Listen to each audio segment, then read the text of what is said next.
जय ज्योति, जय भीम, जय भारत। वंचित आवाज में आपका स्वागत है। वंचित आवाज ये वंचितों का आवाज है। आज हमारा चर्चा का मुद्दा है रिलीजियस सेंसस।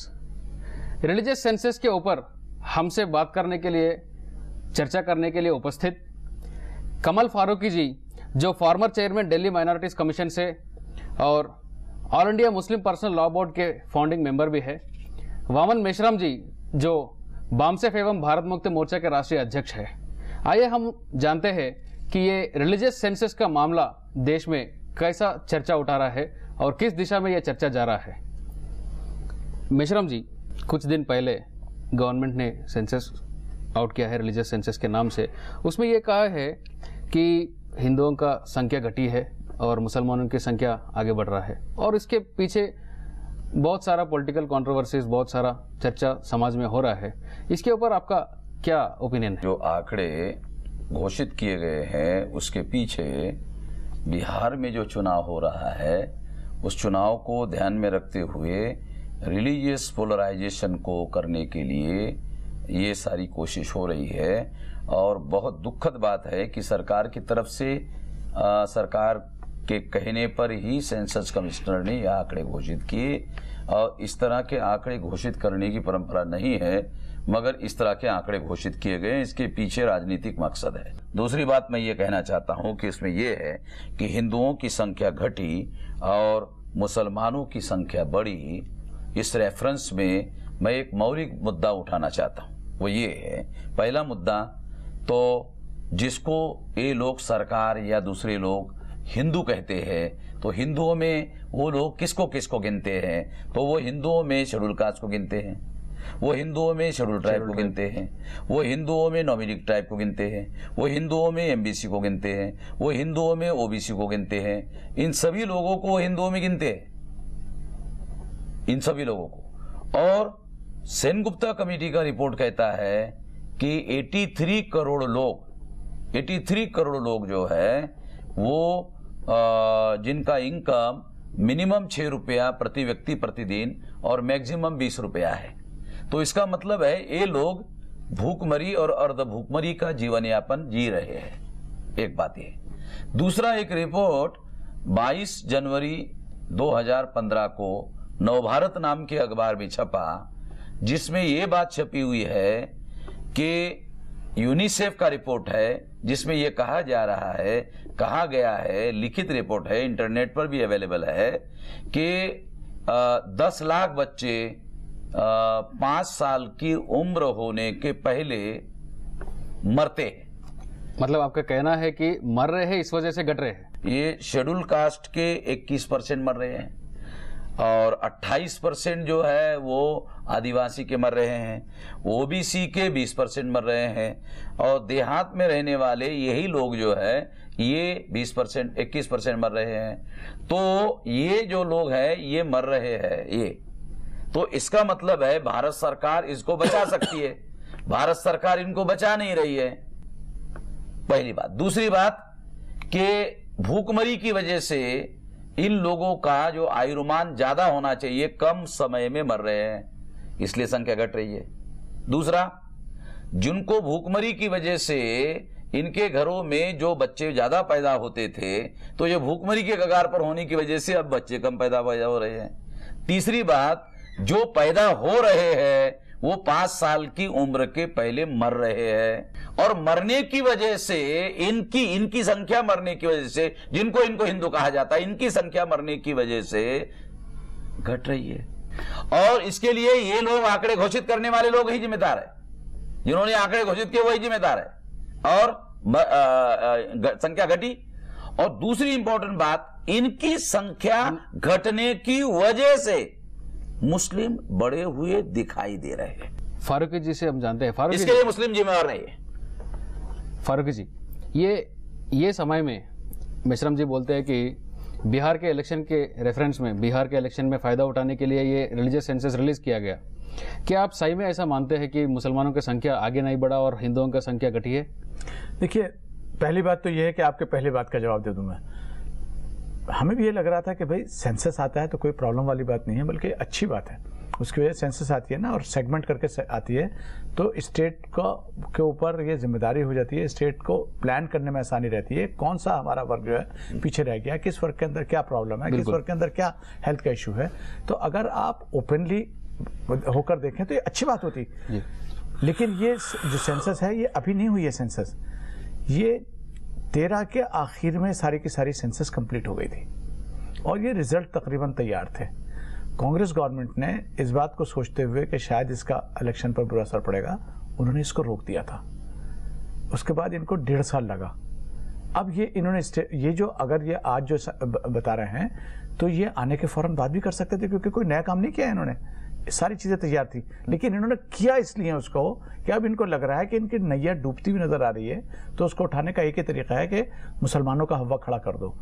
और आपने फौरन देखा कि जिस दिन ये सेंसस का रिजल्ट आए हैं उसके अगले ही दिन से स्वामीज और गुरुज और जो आचार्य उन्होंने किस किस तरह के स्टेटमेंट देने शुरू कर दिए हैं। वैसे बाकायदा आरएसएस में इसके ऊपर चिंता बताई जा रही है कि हम लोग बैठ के सोचेंगे कि भाई मुसलमानों की तादाद कैसे बढ़ रही है। हालांकि हकीकत बात यह है, जिसे वन भाई ने बताया, बहुत ही साइंटिफिक बात बताई है कि हिंदुओं की जो पॉपुलेशन घटी है। आप कंपैरिजन किन लोगों में कर रहे हैं, इक्वल्स और अनइक्वल्स में कर रहे हैं। आप जब कंपैरिजन कर रहे हैं 80% सबको हिंदू मानकर बाकी मुसलमानों की तुलना में कर रहे हैं। आप ऐसे मत कीजिए ना। आप जो सो कॉल्ड जिनको आप हिंदू कहते हैं उनमें से भी जो ना बैकवर्ड कम्युनिटी के लोग बाग जिनकी इनकम वो उनको लेकर आओ और उनकी संख्या और मुसलमानों की कितनी है तो आपको हैरत होगी। ये आपको इंडियन एक्सप्रेस में बाकायदा इसके ऊपर डिटेल आया है। जो बैकवर्ड क्लास के, शेड्यूल कास्ट के और जो इकोनॉमिकली वीकर सेक्शंस हैं उनकी आबादी और मुसलमानों की आबादी एक ही हिसाब के अंदर है, उसमें कोई तब्दीली नहीं आई है। उसकी वजह यह है कि जब आप एजुकेशन बढ़ाओगे, जब उनका इकोनॉमिक अपलिफ्टमेंट करोगे, ऑटोमेटिकली उनकी जो पॉपुलेशन कम होनी शुरू हो जाएगी। लेकिन अगर वो निचले तबकर पर रहेंगे उनकी पॉपुलेशन नेचुरली बढ़ती ही रहेगी।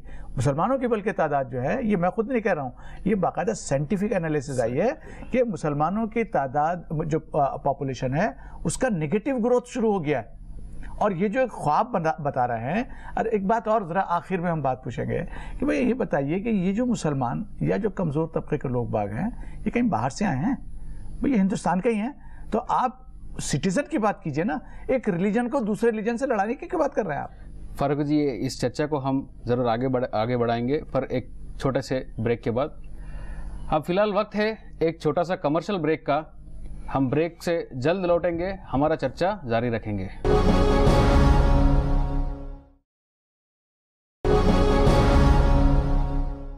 वंचित आवाज में आपके फिर से एक बार स्वागत है। फारूक जी, ये आप किस तरह से ये जो आप डेटा बता रहे हैं, किस तरह से सेंसस करने से वो डेटा बाहर आएगा और देश के विकास के लिए वो काम में आएगा?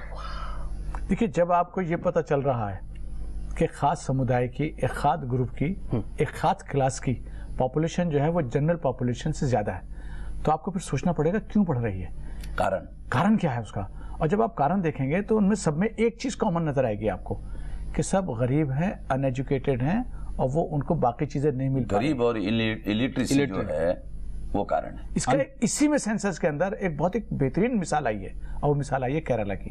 केरला की मिसाल ये आई है कि केरला में मुसलमानों की फर्टिलिटी जो है निगेटिव हो गई है। वहां पॉपुलेशन नहीं बढ़ रही है, क्रिश्चियनों की नहीं बढ़ रही है।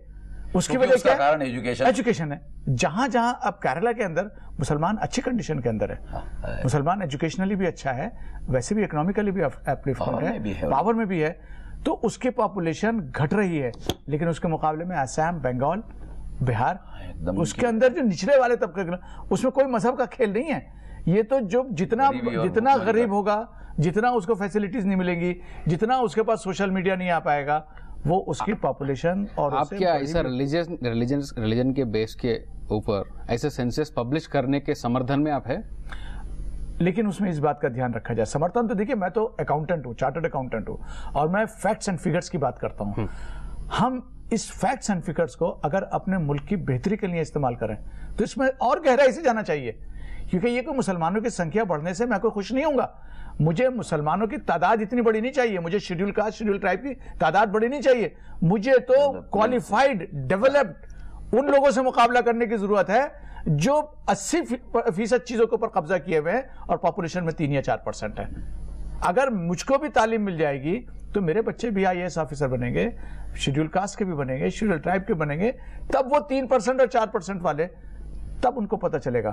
और शायद इसीलिए इस तबके को निचला ही रखना चाहते हैं, क्योंकि अगर इनको यह एहसास हो गया कि हमारे क्या राइट्स हैं तो फिर इनको गद्दी छोड़नी पड़ेगी। कास्ट बेस्ड सेंसस के डिमांड के ऊपर हमने चर्चा किए थे और उस दौरान आपने बताया कि हमको केवल कास्ट का आंकड़ा नहीं चाहिए, बल्कि उसमें कितना डेवलपमेंट हुआ, किसका कितना नुकसान हुआ या किसका फायदा हुआ, ये डेटा हम चाहते हैं, उसके ऊपर ही पॉलिसी फ्रेम होगा। Yes. ऐसा मिश्रम जी का कहना था। और अभी ये रिलीजियस सेंसस बाहर आया है, क्या आप ऐसा मानते हैं कि कास्ट बेस्ड सेंसस होने से और डिटेल्डली होने से, आप जैसा बता रहे थे वो डिटेल्डली होने से इसके ऊपर ज्यादा और डेटा हमको उपलब्ध होगा?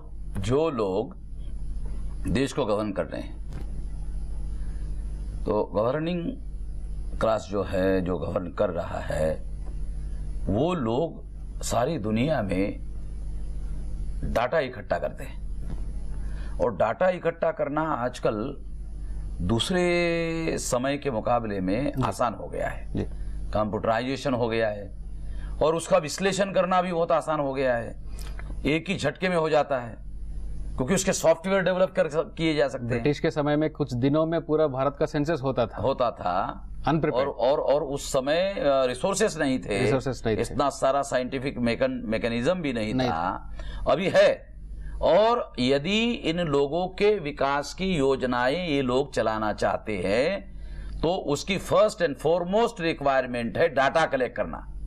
और वो डाटा कास्ट के आधार पर इन लोगों का सोशियो इकोनॉमिक डेवलपमेंट कितना है, कि एक जाति है उसका सोशियो इकोनॉमिक डेवलपमेंट क्या है, हर जाति का सोशियो इकोनॉमिक डेवलपमेंट क्या है, और जीवन के प्रत्येक फील्ड में, राजनीति में कितना है, शिक्षा में कितना है, प्रोफेशनल एजुकेशन में कितना है, और अगर मोर्टालिटी होता है तो रिसर्च कैसा में होता कितना है, गरीबी में कितना है, भूखमरी में कितना है, ये सारा आंकड़ा निकाला जाना चाहिए। क्यों?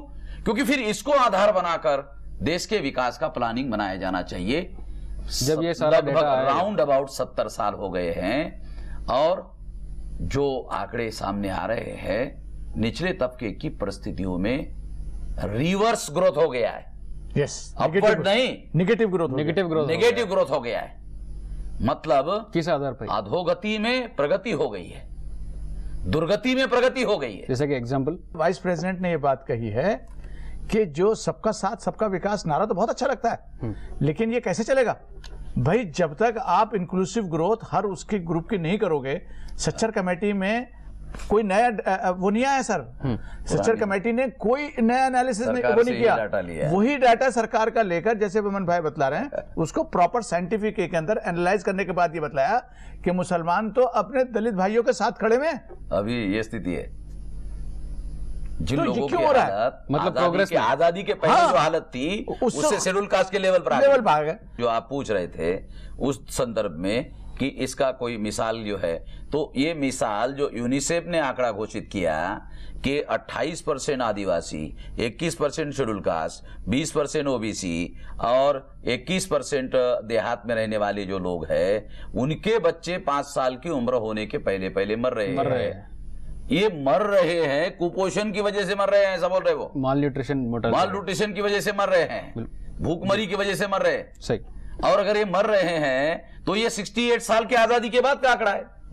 अच्छा, इसमें एक और बहुत इंटरेस्टिंग बात अभी मैं बताऊं, मजे की आपकी बात में ना एक और बड़ी इंटरेस्टिंग बात आई है कि ये जो पॉपुलेशन जो घट रही है, और आपने बताया मोर्टेलिटी रेट घट रहा है, अनफॉर्चुनेटली जो मुसलमान है, क्योंकि उसके पास ना तो जमीन रही है ना गांव में बसने का कोई साधन रहा है उसके पास, तो वो माइग्रेशन हो रहा है उसका सिटी की तरफ हो रहा है। ये भी आंकड़े आ गए। ये सिटी मजे के अब मुसलमान गांवों में देहातों में बहुत कम रह गया कि उसकी जमीन छिन गई है, वो बेचारा उसके पास कोई फैसिलिटीज नहीं मिल रही, और वो आहिस्ता आहिस्ता उधर जा रहा है, पंचर लगा रहा है, चाय बेच रहा है, कुछ भी कर रहा है, झोपड़पट्टी में गांव में रह रहा है। तो उसकी जो मोर्टेलिटी रेट है ये भी आ गई है।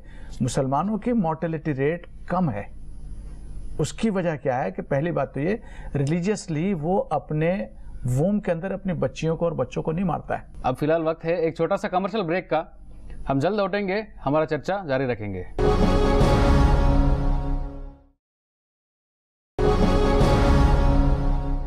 वंचित आवाज में आपका फिर से एक बार स्वागत है।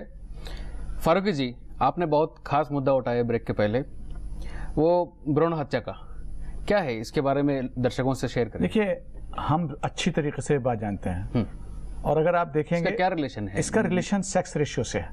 और अगर आप देखेंगे इसी सेंसस के अंदर सेक्स रेशियो सबसे बेहतर जो है क्रिश्चियंस और मुसलमानों की है। पूरे हिंदुस्तान के अंदर सबसे अच्छी सेक्स रेशियो लड़की और लड़की की जो रेशियो है सबसे अच्छा क्रिश्चियंस के अंदर है, उसके बाद मुसलमानों में है।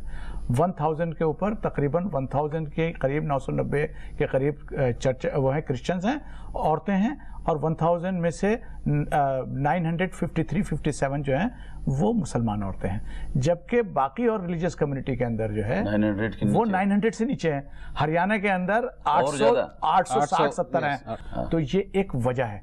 इस्लाम इसका सख्त खिलाफ, और प्रॉफिट मोहम्मद सल्लल्लाहु अलैहि वसल्लम ने सबसे ज्यादा इसी के ऊपर जोर दिया था। और बाकायदा कुरान मजीद में इस पे अगर एक चैप्टर है जिसमें कहा गया, अल्लाह ताला ने कहा कि ये बच्चे हैं, क़यामत के दिन उठकर पूछेंगी कि हमें किस वजह से मारा गया था, हमें क्यों मारा गया था, हमारी क्या खता थी। तो ये समाज का एक बहुत बड़ा हिस्सा खास तरीके से हमारे वो लोग जो कि जिनके पास पैसा है, पावर है, जो अपने आप को मसीह के बहुत आला तालीम याफ्ता समझते हैं, वो पहले से चेक कर लेते हैं कि लड़की है कि लड़का पेट के अंदर, लड़की को खत्म कर देते हैं। इसी वजह से रेशियो कम हो रहा है। जब उसका रेशियो कम होगा तो प्रोटेक्शन भी कम हो जाएगा। तो ये एक बहुत अहम हिस्सा है, लॉजिकल बात है, और ये इसके ऊपर गौर करना चाहिए। ये भी लॉजिकल बात है। और मेशरम जी जो मुद्दा उठाया है, जो मोर्टालिटी रेट का, 5 साल के पहले जो यूनिसेफ का रिपोर्ट था, यूनिसेफ का रिपोर्ट तो हम सब देख चुके थे, बहुत ही खतरनाक रिपोर्ट था। और ये रिलीजियस सेंसस एक मुद्दा है, और सेंसस एक मुद्दा है, और पॉपुलेशन एक मुद्दा है। क्या आप मानते हैं कि यह कोई भी मजहब हो, पॉपुलेशन तो एक प्रॉब्लम है, यूनिवर्सल प्रॉब्लम है हर कंट्री का, हर डेवलपिंग कंट्री का? सर, हम तो नहीं मानते इसको। हम इसको पॉपुलेशन को प्रॉब्लम भी नहीं मानते, क्योंकि हम ये मानते हैं कि अल्लाह ताला ने हर आदमी को पैदा करने से पहले रिस्क दिया है उसको। हम इस वक्त हिंदुस्तान जो है वो दुनिया का बेहतरीन मुल्क इस वजह से बन गया है कि हमारे पास पूरी दुनिया में सबसे ज्यादा यंगर जनरेशन है इस वक्त। ये पॉपुलेशन जो कल तक हमारे लिए लाइबिलिटी थी, जिसको हम लाइबिलिटी की नजर से देख रहे थे, आज यही पॉपुलेशन हमारे लिए एसेट पैदा हो गई है। हम कोशिश स्किल्ड में, अगर इसको स्किल्ड कर दो, इसको पढ़ा दो, इसको अच्छा साइंटिफिक टेम्परामेंट दे दो, तो यही पॉपुलेशन। मतलब प्रॉब्लम तब होगा जब ये प्रॉब्लम्स होंगे, जब प्रॉब्लम। अगर सरकार जो है इनको स्किल्ड में डेवलप कर दे तो हर आदमी जो है वो इनकम टैक्स कंट्रीब्यूट करेगा, और अगर आदमी इनकम टैक्स देगा तो आप कल्पना करो कि देश का तरक्की कितनी होगी। और इनको बेहतरीन किस्म का एजुकेशन देकर, बेहतरीन किस्म का स्किल डेवलप करके हम दुनिया को ह्यूमन रिसोर्स भी प्रोवाइड कर सकते हैं। और क्या, इस वक्त पूरी दुनिया में सबसे ज्यादा कॉम्पिटेंट अगर किसी के पास ह्यूमन रिसोर्स है तो भारत के पास है। अगर आप कर सकते हैं, आप देखो मजे के हमारे जो यूथ हैं बाहर जाकर क्या क्या काम कर रहे हैं। आप इसी सभी प्रकार का काम कर रहे हैं, सब तरह का प्रकार का, और अच्छे ओहदों के ऊपर। अमेरिका के नासा में भी भारत के लोग जा रहे हैं। ये जो रिलीजन बेस्ड डाटा निकालने का और उसको फैलाने के पीछे जो मकसद है वो रिलीजियस आधार पर लोगों को पोलराइज करने का, और क्रिश्चियन धर्म के लोग अपने धर्म का और उसकी श्रेष्ठता का, उसके सिद्धांतों की श्रेष्ठता का प्रचार करके किसी को, नॉन क्रिश्चियन को क्रिश्चियन बनाते हैं, मुस्लिम नॉन मुस्लिम को मुस्लिम बनाते हैं। तो ब्राह्मण धर्म में प्रचार करके दूसरों को ब्राह्मण धर्मी नहीं बनाया जा सकता। वो कैसे कि हम तुमको शेड्यूल कास्ट बनाएंगे, हमारे धर्म में आ जाओ, हम तुमको अछूत बनाएंगे, हमारे धर्म में आ जाओ, तुम छूने लायक नहीं रहोगे और हमारे धर्म में आ जाओ, तुमको हम शूद्र बनाएंगे, तुमको अधिकार वंचित करेंगे, तुमको जंगलों में रहने के लिए मजबूर करेंगे, हमारे धर्म में आ जाओ। कोई आएगा? तो प्रचार करके कोई ब्राह्मण धर्म में एंट्री नहीं कर सकता। तो इसलिए भय पैदा करके जबरदस्ती से और लोगों को गुमराह करके ये बनाना पड़ता है, और इसके लिए इस तरह के आंकड़े घोषित करने पड़ते हैं। पहले शुरुआत में कहे थे कि बिहार इलेक्शन में फायदा उठाने की भी एक मकसद है इसके पीछे, और आप भी कई तरीके के एलिगेशंस आपने किया है। तो कंक्लूजन में आप क्या कहना चाहते हैं ये रिलीजियस सेंसस के मुद्दे के ऊपर? ये बहुत खतरनाक गेम खेल रहे हैं। इसको मुल्क की तरक्की के लिए और मुल्क के आइंदा के प्लानिंग के लिए इस्तेमाल करना चाहिए।